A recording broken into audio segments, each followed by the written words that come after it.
One of the things that I thought was incredibly clever about the 30% Club was that rather than create all-women team trying to change for women, advocate for women, actually you as a group recognised that we needed to get to the chairs who were predominantly, at the time, very predominantly men. Yes. And the club was actually of men. It was. Do you want to? It was. Sure. A bit more. No, you're absolutely right. And I think, Helena Morrissey, who founded it, pulled us all together, was an absolute genius for this because she was a great influencer, actually. You can't make something happen.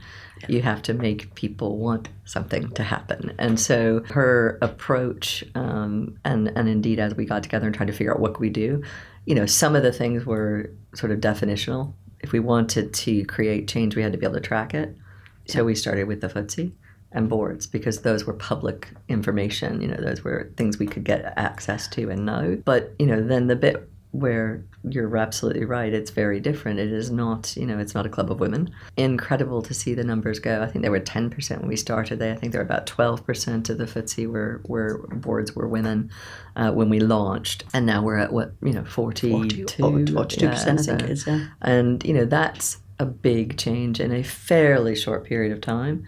Clearly a long time coming. And we've started to move out into, we're looking at CEOs, we're looking at, the executive pipeline. We're also, frankly, looking at ethnicity and, saying this definitely should not be, a group on a board of white women who are benefiting from this. That's not the talent that's out there. We've got a lot of talent out there, full stop.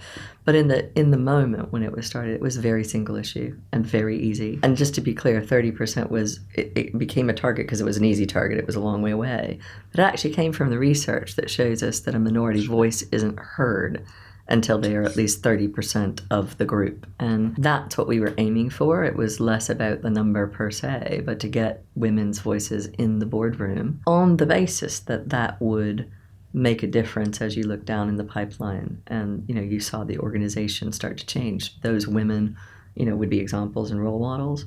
They would ask the questions that might make it better and easier for others. And so I think, that was the goal.